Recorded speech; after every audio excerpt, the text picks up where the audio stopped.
ஆட்சி மொழிக்கான நாடாளுமன்ற குழு அமைக்கப்பட்ட பொழுது அந்த குழு தான் இன்னைக்கு வரைக்கும் இந்தியாவினுடைய பல்வேறு மொழி பிரச்சனைக்கான வினையாக, மொழி பிரச்சனைக்கான களமாக இருப்பதை நீங்கள் அறிவீர்கள். 59 அந்த குழு ஒரு மிக அபாயகரமான ஒரு முன்மொழிவை செய்தது.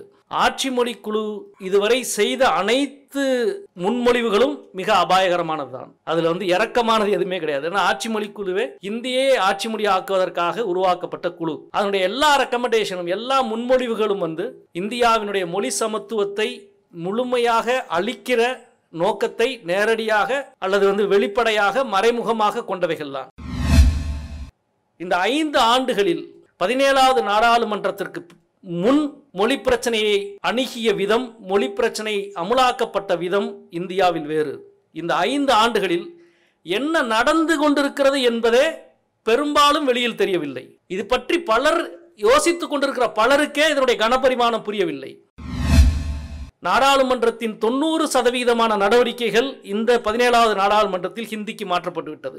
அது எப்படி நடந்துச்சு என்பதேவும் புரியாத புதிராக இருக்கிறது. கடைசியில் அதனுடைய மூல காரணத்தை கண்டுபிடிக்கப்படுகிற பொழுது மீண்டும் இந்த ஆட்சி மொழி குழுக்கு தான் பிரச்சனை வருகிறது. இந்த ஆட்சி மொழி குழு கடைசியில் கொடுத்திருக்கிற முன்மொழிவு, நாடாளுமன்றத்தில் ஒரு அமைச்சர் ஹிந்தி தெரிந்திருந்தால், அவருக்கு ஆங்கிலம் நல்லாவே தெரிஞ்சிருக்கலாம், ஹிந்தி தெரிந்திருந்தால் அவர் கட்டாயம் ஹிந்தியில் தான் பேச வேண்டும் என்பது குடியரசுத் தலைவர் கையெழுத்திட்ட உத்தரவு, இந்த ஆட்சி மொழி குழுவினுடைய உத்தரவு. எனவே ஹிந்தி தெரிந்த அனைவர், அரைகுறையாக கூட ஹிந்தி தெரிந்திருந்தால் அனைவரும் ஹிந்தியில் மட்டுமே பேசுகிறார்கள். நாடாளுமன்றத்தின் மொத்த நடவடிக்கையில் 10% தான் ஆங்கிலம் என்று, அல்லது 20%க்குள் ஆங்கிலத்தை கொண்டு வந்து நிறுத்திவிட்டார்கள். இந்த நாடாளுமன்ற குழு committee of parliament, parliamentary committee அல்ல இது. நாம் அனைவரும் இந்தியாவில் மொழியினுடைய சமத்துவத்தை பேசுகிற அனைவரும் ஏமாந்த ஒரு இடம். மற்ற நிலைக்குழுக்கள் எல்லாம் நாடாளுமன்றத்துக்கு கட்டுப்பட்டது. எனவே அவர்கள் என்ன முன்மொழிவை செய்தாலும் நாடாளுமன்றம் ஏற்கலாம், நிராகரிக்கலாம், மாற்றலாம். ஆனால் ஆட்சி மொழி குழு அப்படி அல்ல. நாடாளுமன்றம் அந்த குழுவை அமைத்து விட்டால் அந்த கமிட்டி ஆஃப் பார்லிமெண்ட் சகல அதிகாரமும் அவர்களுக்கு போய்விடுகிறது. அவர்கள் நேரடியாக குடியரசுத் தலைவருக்கு அனுப்பி எல்லாவற்றையும் நிறைவேற்றுகிற ஒரு சூழலை உருவாக்குகிறார்கள். எனவே இதுவரை இல்லாத ஒரு நிலைமை. இந்தி திணிப்பு என்பது அல்லது மாநில மொழிகளினுடைய, இந்தி அல்லாத மொழிகளினுடைய உரிமை பறிப்பு என்பது கண்ணுக்கு நம்மால் யோசித்து பார்க்க முடியாத வேகத்தில் நடந்து கொண்டிருக்கிறது. உயர்நீதிமன்றத்தில் தமிழ் மொழியை அலுவல் மொழியாக்க கோருகிற இந்த சிறப்பு மாநாடு, இங்கே எனக்கு முன்னால் பேசியவர்கள் தொடர்ந்து இந்த கோரிக்கைக்காக கடந்த பல ஆண்டுகளாக அகில இந்திய வழக்கறிஞர் சங்கமும் தமிழ்நாட்டினுடைய பல்வேறு வழக்கறிஞர்கள் அமைப்பும் நடத்தி கொண்டிருக்கிற சிறப்புமிக்க போராட்டங்களை மிக வரிசையாக பட்டியலிட்டார்கள். உண்மையில் தமிழ்நாட்டினுடைய வழக்கறிஞர்கள், வழக்கறிஞர் அமைப்புகள், நீதித்துறை சார்ந்த பலரும் கடந்த காலங்களில் மிகவும் தெளிவான ஒரு தூரத்து பார்வையோடு பல்வேறு இயக்கங்களை, போராட்டங்களை நடத்தி வந்திருக்கிறார்கள். இன்றைக்கு இருக்கிற மிக முக்கியமான சூழல் என்பது கடந்த 10 ஆண்டுகளில் இருந்த, கடந்த காலங்களில் இருந்ததை போன்று இல்லாமல் புதிய சூழலை இன்றைக்கு காலம் உருவாக்கி இருக்கிறது. ஆட்சியில் இருப்பவர்கள் உருவாக்கி இருக்கிறார்கள். நீதிமன்றத்தின் அலுவல் மொழியாக தமிழ் மொழி இருக்க வேண்டும் என்று கோரிக்கை பற்றி நாம் பேசிக்கொண்டிருக்கிற பொழுது சட்டங்களே முழுமையாக இந்தியில் மாற்றப்பட்டு கொண்டிருக்கிற ஒரு சூழல் உருவாகி கொண்டிருக்கிறது. வழக்கமான ஒட்டி கொண்டிருக்கிற, வழக்கமாக நாம் பேசிக்கொண்டிருக்கிற அந்த கோரிக்கைகள், அதனுடைய கனபரிமாணங்கள் எல்லாம் மிக எளிதில் தகர்க்கப்படுகிற ஒரு காலத்தில் நாம் நின்று கொண்டிருக்கிறோம். இங்கே நம்முடைய மரியாதைக்குரிய ஐயா சந்துரு அவர்கள் உள்ளிட்ட பலரும் இருக்கிறார்கள். 1959 ஆட்சி மொழிக்கான நாடாளுமன்ற குழு அமைக்கப்பட்ட பொழுது அந்த குழு தான் இன்னைக்கு வரைக்கும் இந்தியாவினுடைய பல்வேறு மொழி பிரச்சனைக்கான வினையாக, மொழி பிரச்சனைக்கான களமாக இருப்பதை நீங்கள் அறிவீர்கள். 59 அந்த குழு ஒரு மிக அபாயகரமான ஒரு முன்மொழிவை செய்தது. ஆட்சி மொழி குழு இதுவரை செய்த அனைத்து முன்மொழிவுகளும் மிக அபாயகரமானது தான். அதில் இறக்கமானது எதுவுமே கிடையாது. ஏன்னா ஆட்சி மொழி குழுவே இந்தியை ஆட்சி மொழி ஆக்குவதற்காக உருவாக்கப்பட்ட குழு.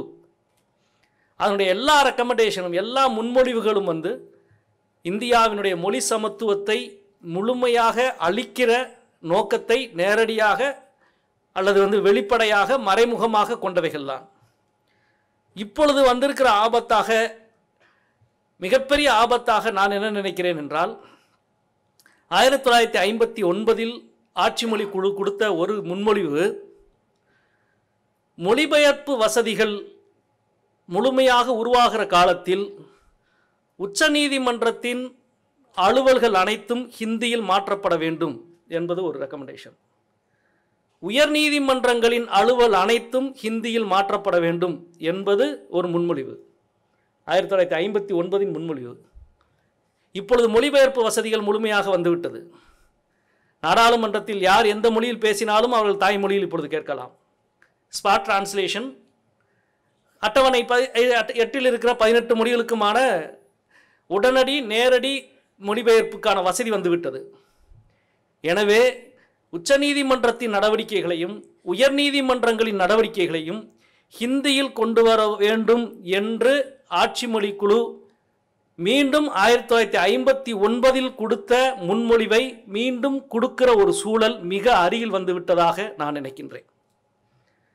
இந்த 5 ஆண்டுகளில் 17வது நாடாளுமன்றத்திற்கு முன் மொழி பிரச்சனையை அணுகிய விதம், மொழி பிரச்சனை அமுலாக்கப்பட்ட விதம் இந்தியாவில் வேறு. இந்த 5 ஆண்டுகளில் என்ன நடந்து கொண்டிருக்கிறது என்பதே பெரும்பாலும் வெளியில் தெரியவில்லை. இது பற்றி பலர் யோசித்துக் கொண்டிருக்கிற பலருக்கே இதனுடைய கனபரிமாணம் புரியவில்லை. நாடாளுமன்றத்தின் 90% நடவடிக்கைகள் இந்த 17வது நாடாளுமன்றத்தில் ஹிந்திக்கு மாற்றப்பட்டு விட்டது. அது எப்படி நடந்துச்சு என்பதேவும் புரியாத புதிராக இருக்கிறது. கடைசியில் அதனுடைய மூல காரணத்தை கண்டுபிடிக்கப்படுகிற பொழுது மீண்டும் இந்த ஆட்சி மொழி குழுக்கு தான் பிரச்சனை வருகிறது. இந்த ஆட்சி மொழி குழு கடைசியில் கொடுத்திருக்கிற முன்மொழிவு, நாடாளுமன்றத்தில் ஒரு அமைச்சர் ஹிந்தி தெரிந்திருந்தால், அவருக்கு ஆங்கிலம் நல்லாவே தெரிஞ்சிருக்கலாம், ஹிந்தி தெரிந்திருந்தால் அவர் கட்டாயம் ஹிந்தியில் தான் பேச வேண்டும் என்பது குடியரசுத் தலைவர் கையெழுத்திட்ட உத்தரவு, இந்த ஆட்சி மொழி குழுவினுடைய உத்தரவு. எனவே ஹிந்தி தெரிந்த அனைவர், அரைகுறையாக கூட ஹிந்தி தெரிந்திருந்தால் அனைவரும் ஹிந்தியில் மட்டுமே பேசுகிறார்கள். நாடாளுமன்றத்தின் மொத்த நடவடிக்கையில் 10% தான் ஆங்கிலம் என்று, அல்லது 20%க்குள் ஆங்கிலத்தை கொண்டு வந்து நிறுத்திவிட்டார்கள். இந்த நாடாளுமன்ற குழு committee of parliament, parliamentary committee அல்ல இது, நாம் அனைவரும் இந்தியாவில் மொழியினுடைய சமத்துவத்தை பேசுகிற அனைவரும் ஏமாந்த ஒரு இடம். மற்ற நிலைக்குழுக்கள் எல்லாம் நாடாளுமன்றத்துக்கு கட்டுப்பட்டது. எனவே அவர்கள் என்ன முன்மொழிவை செய்தாலும் நாடாளுமன்றம் ஏற்கலாம், நிராகரிக்கலாம், மாற்றலாம். ஆனால் ஆட்சி மொழி குழு அப்படி அல்ல. நாடாளுமன்றம் அந்த குழுவை அமைத்து விட்டால் அந்த கமிட்டி ஆஃப் பார்லிமெண்ட் சகல அதிகாரமும் அவர்களுக்கு போய்விடுகிறது. அவர்கள் நேரடியாக குடியரசுத் தலைவருக்கு அனுப்பி எல்லாவற்றையும் நிறைவேற்றுகிற ஒரு சூழலை உருவாக்குகிறார்கள். எனவே இதுவரை இல்லாத ஒரு நிலைமை, இந்தி திணிப்பு என்பது, அல்லது மாநில மொழிகளினுடைய, இந்தி அல்லாத மொழிகளினுடைய உரிமை பறிப்பு என்பது கண்ணுக்கு நம்மால் யோசித்து பார்க்க முடியாத வேகத்தில் நடந்து கொண்டிருக்கிறது. சமீபத்திலே வெள்ளை அறிக்கை மீதான விவாதத்தில் நாடாளுமன்றத்தில் நான் குறிப்பிட்டிருந்தேன், உங்களில் சிலர் பார்த்திருப்பீர்கள். பணமதிப்பு இழப்புக்கு பிறகு புதிய 500 ரூபாய் தாள்கள், புதிய 2000 ரூபாய் தாள்கள் அச்சிடப்படுகிறது. அதுவரை இந்திய வரலாற்றிலே இல்லாமல் தேவநாகரி வழியிலான தேவநாகரி வடிவின் எண்கள் ரூபாய் தாளில் அச்சிடப்படுகிறது. இதுவரை இந்திய வரலாற்றில் இல்லை. இது எங்கே விவாதிக்கப்பட்டது, எங்கே முடிவெடுக்கப்பட்டது, யார் இந்த முடிவை எடுத்தா என்பது யாருக்கும் தெரியாது. இது திருப்பி போய் என்னன்னு பார்த்தா அந்த ஆட்சி மொழி குழுவினுடைய முன்மொழிவு என்று. இப்படி ஏற்கனவே கட்டமைக்கப்பட்டிருக்கிற உரிமைகள், மொழி சார்ந்த உரிமைகள், மாநில மொழிகளின் உரிமைகள் எல்லாம் பின்னுக்கு போய் கொண்டிருக்கிற இந்த நேரத்தில் தான் மிக வலிமையான குரலை நாம் எழுப்ப வேண்டியிருக்கிறது. அது இப்போ உங்களுக்கு தெரியும். திட்டங்கள் மாற்றியது மட்டுமல்ல, 1975 உருவாக்கப்பட்ட ஒன்றிய அரசினுடைய அனைத்து திட்டங்களும் ஆங்கிலத்தில் இருந்தது. ஆங்கிலத்தில் இருந்த அனைத்து திட்டங்களின் பெயர்களும் இந்த 4 ஆண்டுகளில் ஹிந்தியில் மாற்றப்பட்டு விட்டது. 15 திட்டங்கள். நீங்கள் இப்போ ரொம்ப புழக்கமாக பாப்புலராக இருக்கிற ஜல்ஜீவன் மிஷன்லேருந்து எல்லாமே ஏற்கனவே 1973 இருக்கிற ஒன்றிய அரசினுடைய திட்டங்கள்.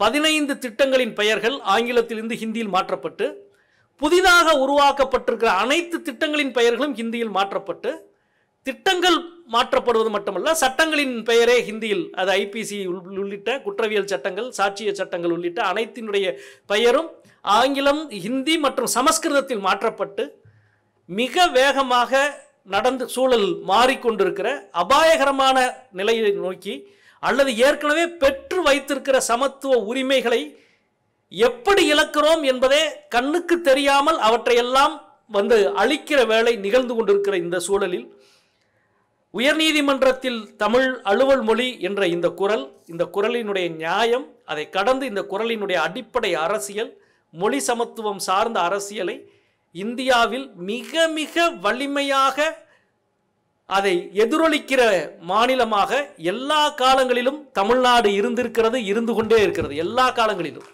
இந்த பிரச்சனையை நாடாளுமன்றத்தில் நாங்கள் பேசினால் பக்கத்துலேருந்து வேகமாக சொல்லுவாங்க, நீங்கள் தான் இதை பேசிகிட்டே இருக்கிறீங்க விடாமல் அப்படின்னு. அது முக்கியமாக உங்களுக்கே தெரியும்.